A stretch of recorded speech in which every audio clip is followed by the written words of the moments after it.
लीजिए सुनिए प्रेमचंद की लिखी कहानी प्रारब्ध। लाला जीवनदास को मृत्युशैया पर पड़े 6 मास हो गए हैं। अवस्था दिनों दिन शोचनीय होती जाती है। चिकित्सा पर उन्हें अब जरा भी विश्वास नहीं रहा। केवल प्रारब्ध का ही भरोसा है। कोई हितैषी वैद्य या डॉक्टर का नाम लेता है तो मुंह फेर लेते हैं। उन्हें जीवन की अब कोई आशा नहीं है। यहाँ तक कि अब उन्हें अपनी बीमारी के जिक्र से भी घृणा होती है। एक क्षण के लिए भूल जाना चाहते हैं कि मैं काल के मुख में हूँ। एक क्षण के लिए इस दुसाध्य चिंता भार को सिर से फेंक कर स्वाधीनता से सांस लेने के लिए उनका चित्त लालायित हो जाता है। उन्हें राजनीति से कभी रुचि नहीं रही। अपनी व्यक्तिगत चिंताओं ही में लीन रहते, लेकिन अब उन्हें राजनीतिक विषयों से विशेष प्रेम हो गया है। अपनी बीमारी की चर्चा के अतिरिक्त वो प्रत्येक विषय को शौक से सुनते हैं, किंतु ज्यों ही किसी ने सहानुभूति से किसी औषधि का नाम लिया कि उनकी त्योरी बदल जाती है। अंधकार में विलाप ध्वनि इतनी आशाजनक नहीं होती जितनी प्रकाश की एक झलक। ये यथार्थवादी पुरुष थे। धर्म अधर्म स्वर्ग नरक की व्यवस्थाएं उनकी विचार परिधि से बाहर थीं। यहाँ तक कि अज्ञात भय से भी वे शंकित न होते थे। लेकिन उसका कारण उनकी मानसिक शिथिलता न थी, बल्कि लोक चिंता ने परलोक चिंता का स्थान ही शेष न रखा था। उनका परिवार बहुत छोटा था। पत्नी थी और एक बालक, लेकिन स्वभाव उदार था, ऋण से बढ़ा रहता था। उस पर यह असाध्य और चिरकालीन रोग ने ऋण पर कई दर्जे की वृद्धि कर दी थी। मेरे पीछे निस्सहायों का क्या हाल होगा? ये किसके सामने हाथ फैलाएंगे? कौन इनकी खबर लेगा? हाय, मैंने विवाह क्यों किया? पारिवारिक बंधन में क्यों फंसा? क्या इसलिए कि ये संसार के हिमतुल्य दया के पात्र बने? क्या अपने कुल की प्रतिष्ठा और सम्मान को यूं विनष्ट होने दूं? जिस जीवनदास ने सारे नगर को अपनी अनुग्रह दृष्टि से प्लावित कर दिया था, उसी के पोते और बहू द्वार द्वार ठोकरे खाते फिरे। हाय, क्या होगा? कोई अपना नहीं, चारों ओर भयावह वन है, कहीं मार्ग का पता नहीं। ये सरल रमणी, ये अबोध बालक, इन्हें किस पर छोड़ूं? हम अपनी आन पर जान देते थे। हमने किसी के सामने सिर नहीं झुकाया, किसी के ऋणी नहीं हुए, सदैव गर्दन उठाकर चले। और अब ये नौबत है कि कफन का भी ठिकाना नहीं। आधी रात गुजर चुकी। जीवनदास की हालत आज बहुत नाजुक थी। बार बार मूर्छा आ जाती, बार बार हृदय की गति रुक जाती। उन्हें ज्ञात होता था कि अब अंत निकट है। कमरे में एक लैंप जल रहा था। उनकी चारपाई के समीप ही प्रभावती और उसका बालक साथ सोए हुए थे। जीवनदास ने कमरे की दीवारों को निराशापूर्ण नेत्रों से देखा, जैसे कोई भटका हुआ पथिक निवास स्थान की खोज में हो। चारों ओर से घूमकर उनकी आंखें प्रभावती के चेहरे पर जम गई। हाँ, ये सुंदरी एक क्षण में विधवा हो जाएगी। ये बालक पितृहीन हो जाएगा। यही दोनों व्यक्ति मेरे जीवन आशाओं के केंद्र थे। मैंने जो कुछ किया इन्हीं के लिए किया। मैंने अपना जीवन इन्हीं पर समर्पण कर दिया था और अब इन्हें मझधार में छोड़े जाता हूँ, इसलिए कि वे विपत्ति के भंवर के कौर बन जाएं। इन विचारों ने उनके हृदय को मसोस दिया। आंखों से आंसू बहने लगे। अचानक उनके विचार प्रवाह में एक विचित्र परिवर्तन हुआ। निराशा की जगह मुख पर एक दृढ़ संकल्प की आभा दिखाई दी, जैसे किसी गृह स्वामिनी की झिड़कियां सुनकर एक दीन भिक्षुक के तेवर बदल जाते हैं। नहीं, कदापि नहीं। मैं अपने प्रिय पुत्र और अपनी प्राण प्रिय पत्नी पर प्रारब्ध का अत्याचार न होने दूंगा। अपने कुल की मर्यादा को भ्रष्ट न होने दूंगा। अबला को जीवन की कठिन परीक्षा में न डालूंगा। मैं मर रहा हूँ, लेकिन प्रारब्ध के सामने सिर न झुकाऊंगा। उसका दास नहीं, स्वामी बनूंगा। अपनी नौका को निर्दय तरंगों के आश्रित न बनने दूंगा। निस्संदेह संसार मुंह बनाएगा, मुझे दुरात्मा घातक नराधम कहेगा, इसलिए कि उसके पार्श्विक आमोद में, उसकी पैशाचिक क्रीड़ाओं में एक व्यवस्था कम हो जाएगी। कोई चिंता नहीं। मुझे संतोष तो रहेगा कि उसका अत्याचार मेरा बाल भी बांका नहीं कर सकता। उसकी अनर्थ लीला से मैं सुरक्षित हूँ। जीवनदास के मुख पर वर्णहीन संकल्प अंकित था। वो संकल्प जो आत्महत्या का सूचक है।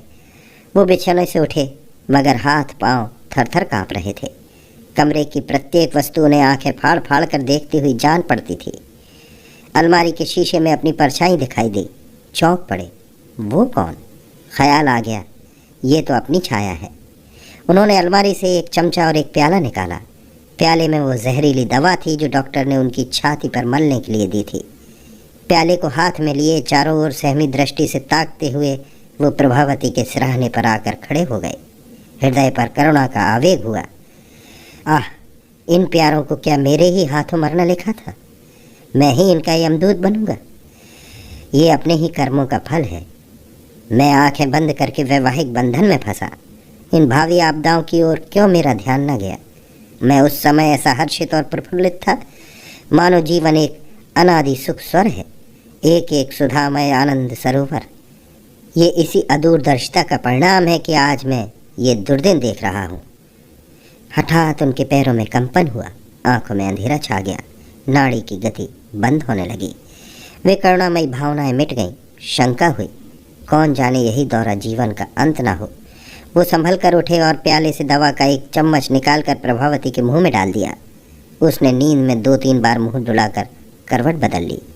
तब उन्होंने लखनदास का मुंह खोलकर उसमें भी एक चम्मच भर दवा डाल दी और प्याले को जमीन पर पटक दिया। पर हाँ, मानव परवशता, हाँ प्रबल भावी।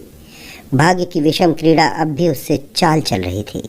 प्याले में विष न था, वो टॉनिक था जो डॉक्टर ने उनका बल बढ़ाने के लिए दिया था। प्याले को रखते ही उनके कांपते हुए पैर स्थिर हो गए। मूर्छा के सब लक्षण जाते रहे। चित्त पर भय का प्रकोप हुआ। वो कमरे में एक क्षण भी न ठहर सके। हत्या प्रकाश का भय हत्या कर्म से भी कहीं दारुण था। उन्हें दंड की चिंता न थी, पर निंदा और तिरस्कार से बचना चाहते थे। वो घर से इस तरह बाहर निकले जैसे किसी ने उन्हें ढकेल दिया हो। उनके अंगों में कभी इतनी स्फूर्ति न थी। घर सड़क पर था, द्वार पर एक तांगा मिला, उस पर जा बैठे। नाड़ियों में विद्युत शक्ति दौड़ रही थी। तांगे वाले ने पूछा, कहाँ चलूं? जीवनदास, जहाँ चाहो। तांगे वाला, स्टेशन चलूं? जीवनदास, वहीं सही। तांगे वाला, छोटी लेन चलूं या बड़ी लेन? जीवनदास, जहाँ गाड़ी जल्दी मिल जाए। तांगे वाले ने उन्हें कौतूहल से देखा, परिचित था। बोला, आपकी तबीयत अच्छी नहीं है, क्या और कोई साथ न जाएगा? जीवनदास ने जवाब दिया, नहीं, मैं अकेला ही जाऊंगा। तांगे वाला, आप कहाँ जाना चाहते हैं? जीवनदास, बहुत बातें न करो, यहाँ से जल्दी चलो। तांगे वाले ने घोड़े को चाबुक लगाया और स्टेशन की ओर चला। जीवनदास वहाँ पहुँचते ही तांगे से कूद पड़े और स्टेशन के अंदर चले। तांगे वाले ने कहा, पैसे? जीवनदास को अब ज्ञात हुआ कि मैं घर से कुछ नहीं लेकर चला, यहाँ तक कि शरीर पर वस्त्र भी न थे। बोले, पैसे फिर मिलेंगे। तांगे वाला, आप न जाने कब लौटेंगे? जीवनदास, मेरा जूता नया है, ले लो। तांगे वाले का आश्चर्य और भी बढ़ा। समझा इन्होंने शराब पी है, अपने आपे में नहीं है। चुपके से जूते लिए और चलता हुआ। गाड़ी के आने में अभी घंटे की देर थी। जीवनदास प्लेटफॉर्म पर जाकर टहलने लगे।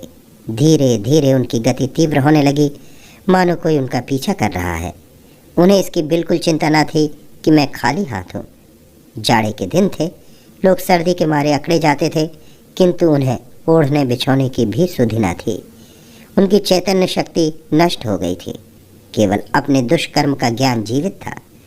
ऐसी शंका होती थी कि प्रभावती मेरे पीछे दौड़ी चली आती है। कभी भ्रम होता कि लखनदास भागता हुआ आ रहा है। कभी पड़ोसियों की धड़ पकड़ की आवाज़ कानों में आती थी। उनकी कल्पना प्रतिक्षण उत्तेजित होती जाती थी, यहाँ तक कि वो प्राण भय से माल के बोरों के बीच में जा छिपे। एक एक मिनट पर चौंक पड़ते थे और सशंक नेत्रों से इधर उधर देखकर फिर छिप जाते थे। उन्हें अब ये भी स्मरण न रहा कि मैं यहाँ क्या करने आया हूँ।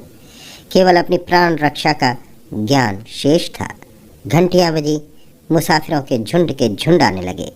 कुलियों की बकबक, मुसाफिरों की चीख और पुकार, आने जाने वाले इंजनों की धक धक से हाहाकार मचा हुआ था। किंतु जीवनदास उन बोरों के बीच में इस तरह पैंतरे बदल रहे थे मानो वे चैतन्य होकर उन्हें घेरना चाहते हैं। निदान गाड़ी स्टेशन पर आकर खड़ी हो गई। जीवनदास संभल गए, स्मृति जागृत हो गई। लपक कर बोरों में से निकले और एक कमरे में जा बैठे। इतने में गाड़ी के द्वार पर खटखट की ध्वनि सुनाई दी। जीवनदास ने चौंक कर देखा, टिकट का निरीक्षक खड़ा था। उनकी अचेत अवस्था भंग हो गई। वो कौन सा नशा है जो मार के आगे भाग न जाए? व्याधि की शंका संज्ञा को जागृत कर देती है। उन्होंने शीघ्रता से जलगृह खोला और उसमें घुस गए। निरीक्षक ने पूछा, और कोई नहीं? मुसाफिरों ने एक स्वर से कहा, अब कोई नहीं है। जनता को अधिकारी वर्ग से एक नैसर्गिक द्वेष होता है। गाड़ी चली तो जीवनदास बाहर निकले। यात्रियों ने एक प्रचंड हास्य ध्वनि से उनका स्वागत किया। ये देहरादून मेल था। रास्ते भर जीवनदास कल्पनाओं में मग्न रहे। हरिद्वार पहुंचे तो उनकी मानसिक अशांति बहुत कुछ कम हो गई थी। एक क्षेत्र से कंबल लाए, भोजन किया और वहीं पड़ रहे। अनुग्रह के कच्चे धागे को वो लोहे की बेड़ी समझते थे, पर दुर्वस्था ने आत्मगौरव का नाश कर दिया था। इस भांति कई दिन बीत गए, किंतु मौत का तो कहना ही क्या। वो व्याधि भी शांत होने लगी जिसने जीवन से निराश कर दिया था। उनकी शक्ति दिनों दिन बढ़ने लगी। मुख की कांति प्रदीप्त होने लगी। वायु का प्रकोप शांत हो गया, मानो तो प्रिय प्राणियों के बलिदान ने मृत्यु को तृप्त कर दिया था। जीवनदास को ये रोग निवृत्ति उस दारुण रोग से भी अधिक दुखदायी प्रतीत होती थी। वे अब मृत्यु आह्वान करते, ईश्वर से प्रार्थना करते कि फिर उसी जीर्ण अवस्था का दुरागम हो। नाना प्रकार के कुपथ करते, किंतु कोई प्रयत्न सफल न होता था। उन बलिदानों ने वास्तव में यमराज को संतुष्ट कर दिया था। उन्हें अब चिंता होने लगी, क्या मैं वास्तव में जिंदा रहूँगा? लक्षण ऐसे ही दिख पड़ते थे। नित्य प्रति ये शंका प्रबल होती जाती थी।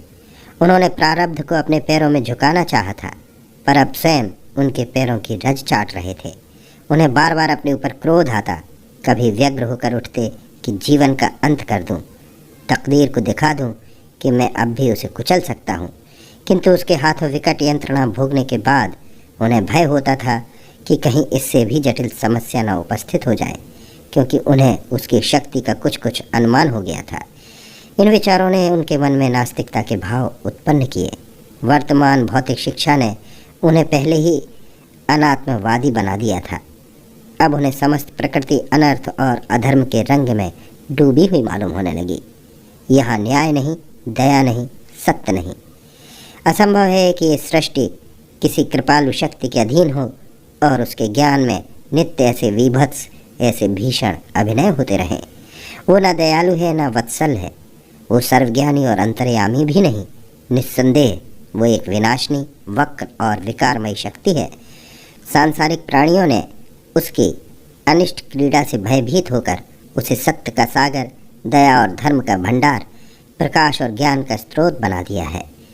ये हमारा दीन विलाप है, अपनी दुर्बलता का अश्रुपात। इसी शक्तिहीनता को, इसी निस्सहायता को हम उपासना और आराधना कहते हैं और उस पर गर्व करते हैं। दार्शनिकों का कथन है कि ये प्रकृति अटल नियमों के अधीन है। ये भी उनकी श्रद्धालुता है। नियम जड़ अचैतन्य होते हैं, उनमें कपट के भाव कहाँ। इन सब नियमों का संचालन इस इंद्रजाल का मदारी अवश्य है, ये स्पष्ट है, किंतु वो प्राणी देवता नहीं, पिशाच है। इन भावों ने शनि शनि क्रियात्मक रूप धारण किया। सद्गति हमें ऊपर ले जाती है, असद्गति हमें नीचे गिराती है। जीवनदास की नौका का लंगर उखड़ गया। अब उसका न कोई लक्ष्य था और न कोई आधार। तरंगों में डवाडोल होती रहती थी। 15 वर्ष बीत गए। जीवनदास का जीवन आनंद और विलास में कटता था। रमणीक निवास स्थान था, सवारियां थीं, नौकर चाकर थे, नित्य राग रंग होता रहता था। अब इंद्रिय लिप्सा उनका धर्म था, वासना तृप्ति उनका जीवन तत्व।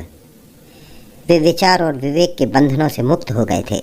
नीति और अनीति का ज्ञान लुप्त हो गया था। साधनों की भी कमी नहीं थी। बंधे बैल और खुले साड़ में बड़ा अंतर है।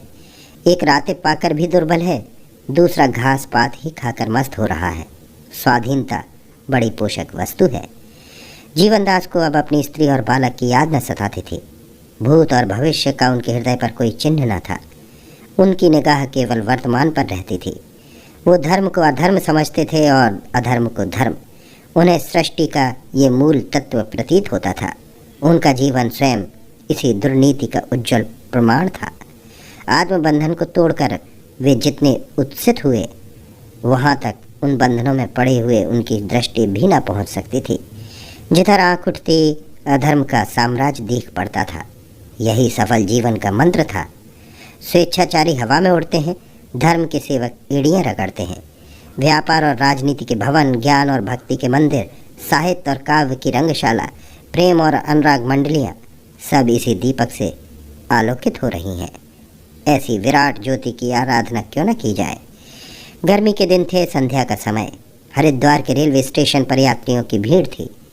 जीवनदास एक गेरे हुए रंग की रेशमी चादर गले में डाले, सुनहरा चश्मा लगाए, दिव्य ज्ञान की मूर्ति बने हुए अपने सहचरों के साथ प्लेटफॉर्म पर टहल रहे थे। उनकी भेदक दृष्टि यात्रियों पर लगी हुई थी। अचानक उन्हें दूसरे दर्जे के कमरे में एक शिकार दिखाई दिया। ये एक रूपवान युवक था। चेहरे से प्रतिभा झलक रही थी। उसकी घड़ी की जंजीर सुनहरी थी। तंजेब की अचकन के बटन भी सोने के थे। जिस प्रकार बधिक की दृष्टि पशु के मांस और चर्म पर रहती है, उसी प्रकार जीवनदास की दृष्टि में मनुष्य एक भोग्य पदार्थ था। उनके अनुमान ने आश्चर्यजनक कुशलता प्राप्त कर ली थी और उससे कभी भूल न होती थी। वो युवक अवश्य कोई रईस है, सरल और गौरवशाली भी है, अतएव सुगमता से जाल में फंस जाएगा। उस पर अपनी सिद्धता का सिक्का बिठाना चाहिए। उसकी सरल हृदयता पर निशाना मारना चाहिए। मैं गुरु बनूं, ये दोनों मेरे शिष्य बन जाए। छल की घाते चले, मेरी अपार विद्वता, अलौकिक कीर्ति और अगाध वैराग्य का मधुर गान हो। शब्दाडंबरों के दाने बिखेर दिए जाए और मृग पर फंदा डाल दिया जाए। ये निश्चय करके जीवनदास कमरे में दाखिल हुए। युवक ने उनकी ओर गौर से देखा, जैसे अपने भूले हुए मित्र को पहचानने की चेष्टा कर रहा हो। अब अधीर होकर बोला, महात्मा जी, आपका स्थान कहाँ है? जीवनदास ने प्रसन्न होकर बोला, बच्चा, संतों का स्थान कहाँ, समस्त संसार हमारा स्थान है। युवक ने पूछा, आपका शुभ नाम लाला जीवनदास तो नहीं है? जीवनदास चौंक पड़े। छाती बल्लियों उछलने लगी, चेहरे पर हवाइयाँ उड़ने लगी। कहीं ये खुफिया पुलिस का कर्मचारी तो नहीं है? कुछ निश्चय न कर सके क्या उत्तर दूं, गुमसुम हो गए। युवक ने असमंजस में पड़े देखकर कहा, मेरी ये धृष्टता क्षमा कीजिए।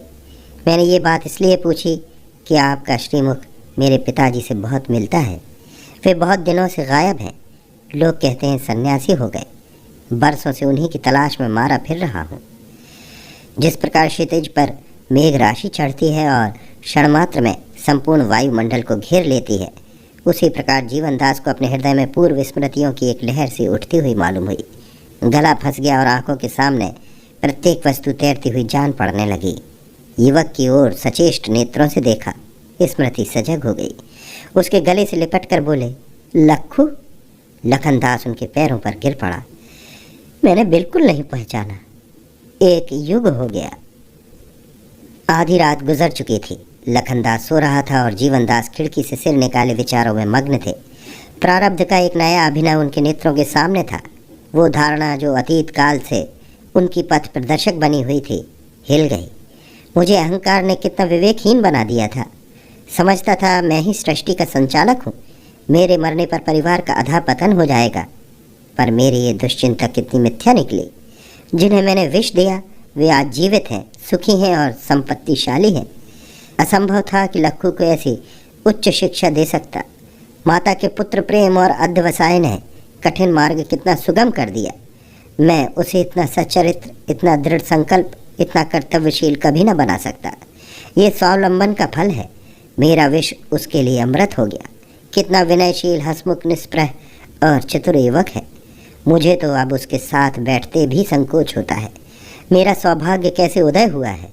मैं विराट जगत को किसी पैशाचिक शक्ति के अधीन समझता था, जो दीन प्राणियों के साथ बिल्ली और चूहे का खेल खेलती है।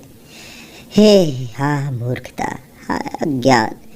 आज मुझ जैसा पापी मनुष्य इतना सुखी है, इसमें संदेह नहीं कि इस जगत का स्वामी दया और कृपा का महासागर है। प्रातःकाल मुझे उस देवी से साक्षात होगा, जिसके साथ जीवन के क्या क्या सुख नहीं भोगे। मेरे पोते और पोतियाँ मेरी गोद में खेलेंगी। मित्रगण मेरा स्वागत करेंगे। ऐसे दयामय भगवान को मैं अमंगल का मूल समझता था। इस विचार में पड़े हुए जीवनदास को नींद आ गई। जब आंखें खुली तो लखनऊ की प्रिय और परिचित ध्वनि कानों में आई। वे चौंक कर उठ बैठे। लखनदास असबाब उतरवा रहे थे। स्टेशन के बाहर उनकी फिटन खड़ी थी। दोनों आदमी उस पर बैठे। जीवनदास का हृदय आह्वान से भर रहा था। मौन रूप बैठे हुए थे, मानो समाधि में हों। फिटन चली।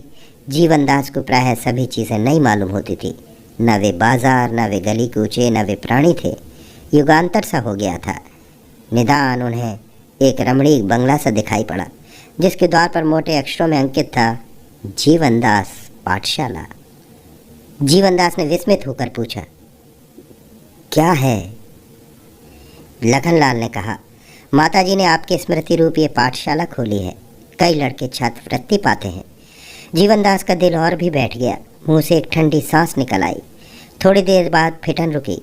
लखनदास उतर पड़े। नौकरों ने असबाब उतारना शुरू किया। जीवनदास ने देखा एक पक्का 2 मंजिला मकान था। उनके पुराने खपरेल वाले घर का कोई चिन्ह न था, केवल एक नीम का वृक्ष बाकी था। 2 कोमल बालक बाबूजी कहते हुए दौड़े और लखनदास के पैरों से लिपट गए। घर में एक हलचल सी मच गई। दीवान खाने के पीछे एक सुंदर पुष्प वाटिका थी। जीवनदास ऐसे चकित हो रहे थे मानो कोई तिलिस्म देख रहे हों। रात्रि का समय था। 12 बज चुके थे। जीवनदास को किसी करवट नींद न आती थी। अपने जीवन का चित्र उनके सामने था। इन 15 वर्षों में उन्होंने जो कांटे बोए थे, वे इस समय उनके हृदय में चुभ रहे थे। जो गड्ढे खोदे थे, वे उन्हें निगलने के लिए मुंह खोले हुए थे। उनकी दशा में एक ही दिन में घोर परिवर्तन हो गया था। अभक्ति और अविश्वास की जगह विश्वास का अभ्युदय हो गया था। और ये विश्वास केवल मानसिक न था, वरन प्रत्यक्ष था। ईश्वरीय न्याय का भय एक भयंकर मूर्ति के सदृश उनके सामने खड़ा था। उससे बचने की अब उन्हें कोई युक्ति नजर न आती थी। अब तक उनकी स्थिति उस आग की चिंगारी के समान थी जो किसी मरुभूमि में पड़ी हुई हो। उससे हानि की कोई शंका न थी, लेकिन आज वो चिंगारी एक खलिहान के पास पड़ी हुई थी। मालूम नहीं कब वो प्रज्वलित होकर खलिहान को भस्मीभूत कर दे। ज्यों-ज्यों रात गुजरती थी, ये भय ग्लानि का रूप धारण करता जाता था। हाँ शोक, मैं इस योग्य भी नहीं कि इस साक्षात क्षमा दया को अपना कलुषित मुंह दिखाऊं। उसने मुंह पर सदैव करुणा और वात्सल्य की दृष्टि रखी और यह शुभ दिन दिखाया। मेरी कालिमा उसकी उज्ज्वल कीर्ति पर एक काला दाग है। मेरी कलुषता क्या इस मंगल चित्र को कलुषित न कर देगी? मेरी पापाग्नि के स्पर्श से क्या हरा भरा उद्यान मटिया मैट न हो जाएगा? मेरी अपकीर्ति कभी न कभी प्रकट होकर इस कुल की मर्यादा और सम्मान को नष्ट न कर देगी? मेरे जीवन से अब किसको सुख है? कदाचित भगवान ने मुझे लज्जित करने के लिए, मुझे अपनी तुच्छता से अवगत कराने के लिए, मेरे गले में अनुताप की फांसी डालने के लिए ये अद्भुत लीला दिखाई है। हाँ, इस कुल की मर्यादा रक्षा के लिए भीषण हत्याएं की हैं। क्या अब जीवित रहकर इसकी वो दुर्दशा कर दूं जो मरकर भी न कर सका?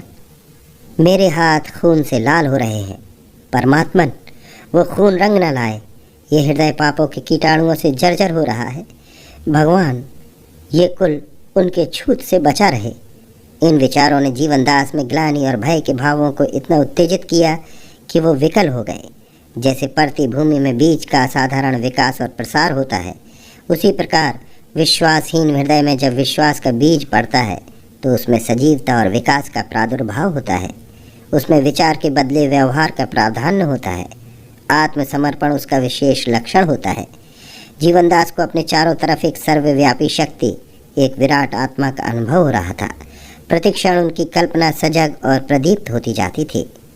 अपने जीवन की घटनाएं ज्वाला शिखा बन बनकर उस घर की ओर, उसे मंगल और आनंद के निवास भवन की ओर दौड़ती हुई जान पड़ती थीं, मानो उसे निगल जाएंगी।